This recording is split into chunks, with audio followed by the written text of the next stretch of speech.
Donc je vais appuyer sur tabulation. Je vais mettre juste comme ceci. Je vais essayer de faire un loop cut là-dedans, donc CTRL R, je réussis et je rentre. Je ne me colle pas entièrement à 100%. D'abord je me colle à 100% et je me décale un tout petit peu vers la gauche. Voilà. Je vais refaire un loop cut ici, CTRL R. Et là je vais faire la même chose, je me colle tout à fait à gauche et puis je rentre un tout petit peu à l'intérieur. Voilà. On n'oublie pas, on va faire ça de l'autre côté. Donc CTRL R, on rentre presque au maximum, et puis on se décale un petit peu, et puis CTRL R. Et on se met presque au bout. Voilà. Alors, on va faire la même chose ici, donc CTRL R, maximum, j'en décale un petit peu, CTRL R, voilà.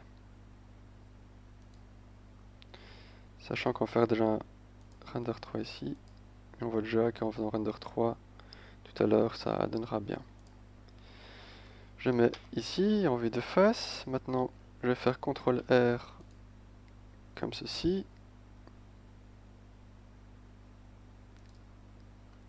Et est-ce qu'il est nécessaire de faire ça sur la lame en bas? J'ai pas l'impression que ce soit nécessaire. Faites-le si vous voulez. Et voilà. Ici, on voit que le trou ne coïncide pas. Mais moi, honnêtement, comme ça me dérange pas du tout. On a juste une petite différence. C'est la courbe n'est pas identique là et là. Donc je vais faire CTRL R pour égaliser ça. Voilà. Pour que ce soit identique ici et là. On peut voir que ça a changé un petit peu notre forme, mais ça reste très bien pour moi. On va faire tabulation. Avec notre objet de sélection, on va faire smooth. Et voilà, on a un objet assez lisse. Et qui conviendrait à la fin. Donc on va juste faire quelques petits ajustements, parce que là je remarque que je n'ai pas fait l'arrière, et ici c'est peut-être un peu trop arrondi à mon goût. Je vais revoir le modèle au cas où. Je vais désactiver ça ici. Z. Et regardez ici, le modèle de Counter-Strike, on va dire. D'ailleurs, en fait, dans le mode Counter-Strike, c'est assez plat, il n'y a même pas cette bosse. Bon, on l'a fait. Tant pis, on va laisser. Mais sinon, vous descendez les petits points ici, et c'est bon aussi. Alors, du coup, moi je vais quand même faire une bosse plus marquée. Donc, hop là, je désélectionne tout. Mais, je vais un tout petit peu descendre ça. Je réactive. Ok, je désactive ça. Faire CTRL R ici.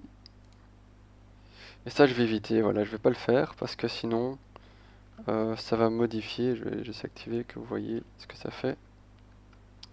Hop, je fais un retour en arrière.